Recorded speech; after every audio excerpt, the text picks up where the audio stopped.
It's really good to be here, and good to so good that we have this Operation Warrior Wellness. The soldiers are truly suffering. This thing of transcendental meditation, so many benefits from this meditation, but for sure it is a stress buster, traumatic stress buster. And when these soldiers get this simple, effortless technique, they're going to get their lives back again. So the whole idea is to get this to the soldiers who are suffering and turn their lives around. Thank you very much.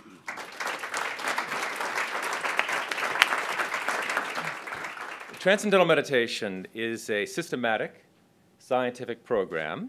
It's an evidence-based approach to this very serious problem. It is the most extensively researched program to provide deep relaxation and physiological rest deeper than sleep. The acute stress that can occur during combat and that can lead to PTSD can take the mind and put it in a state of constant aggravation and excess activation, which leads to the symptoms of PTSD. I was 17 on December 7th, 1941, and I turned 18 on February 15th, 1942, and I enlisted in the Army Air Corps to become an aviation cadet to fly fighter planes against the Japanese, whom I hated for what they did on December 7th. And on March 7th, 1945, I landed a P-51 with my squadron on Iwo Jima. The sights, the sounds, the smells, I still see as I stand here today. Early this year, I received a phone call from a young lady by the name of Lynn Clark, and she asked me a question. She said, "Jerry, do you know anything about military uniforms?"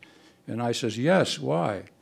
She said, "Dory committed suicide yesterday, and we want to dress his uniform. We want to put the medals on so he can be buried."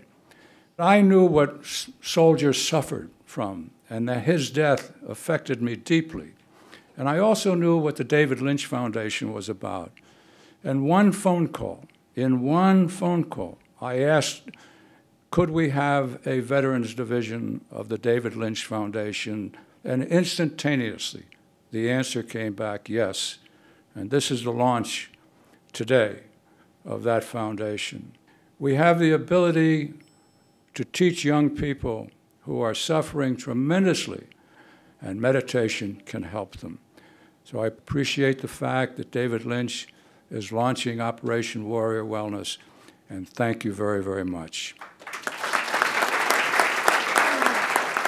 It is appropriate, I think, for TM to be implemented for PTSD. We have great research, as Dr. Hagelin alluded to. It's been studied in PTSD and been found to be effective, and it's effective in addressing all the little bits and pieces and components of PTSD. It's easy to do, easy to learn, effortless to perform. It's really a very suitable intervention. But a pound of, or rather an ounce of prevention is worth a pound of cure. The Army now is recognizing that soldier resilience is something that we want to promote, both among service personnel and their families and Department of the Army civilians and so forth. TM is an appropriate intervention for that. Just about any psychological outcome that has been evaluated, whether it's moral maturity or development of ego strength or self-actualization or anxiety reduction, increased nervous system stability, just about everything improves with TM, and that's in good, healthy, normal people.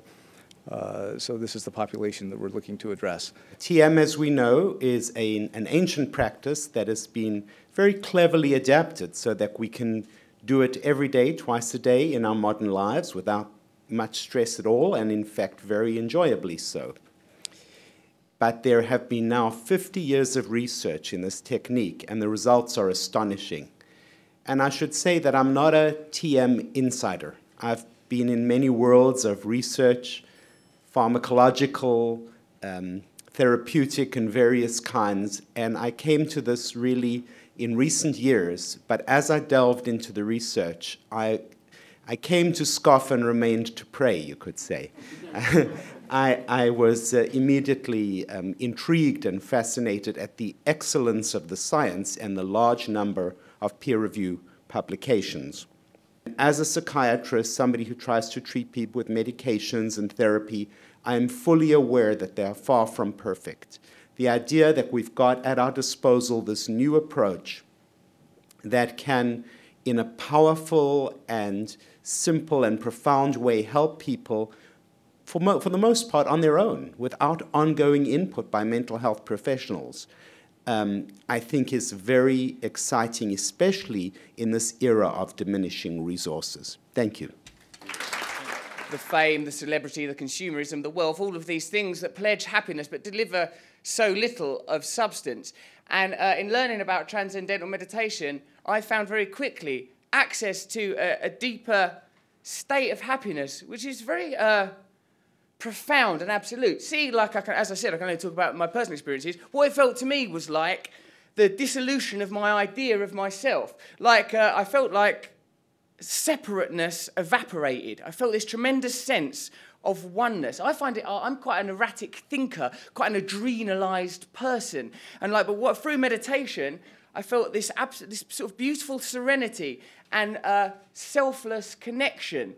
You know, my sort of tendency towards selfishness, I felt that kind of exposed as a superficial and pointless perspective to have. I felt a very relaxed sense of oneness. I felt love, you know, sort of love for myself, but also love for everybody else. But now it felt absolute, without initiation or conclusion, a constant sense of absolute love between all of us. This, for me, is a beautiful thing. I'm particularly happy to learn that it is applicable to people that have endured such phenomenal and extreme experience as some of the military speakers that we've heard today. And if there's anything we can do to assist people, if there is any technique that can make their suffering temporarily or permanently alleviate, then this is something we have to research and learn more about. So I'm very, very grateful to be involved. I'm very grateful to you, David, and to you, Bob, and everyone who has spoken today, and to all of you for attending. Thank you very much. Cheers. If we're able to teach every one of our children the opportunity to come together and create a oneness in meditation, what an opportunity this is for the world. And with all of you being able to present that message through the world, one voice, one care, one compassion, we will solve the problems that we're faced today. Thank you. And with your help, and the help of corporations and everyone across the country, and increasingly, hopefully, from the government, because we could save billions of dollars to the Veterans Administration, to the DOD, if we can help them address this extremely pervasive and pressing problem. And with a message I hope the press brings to the world, the support needed to accomplish the full result will be soon forthcoming. That's it for today. Thank you very much for joining us. Thanks very much to all of our panelists and support from everybody. Thank you.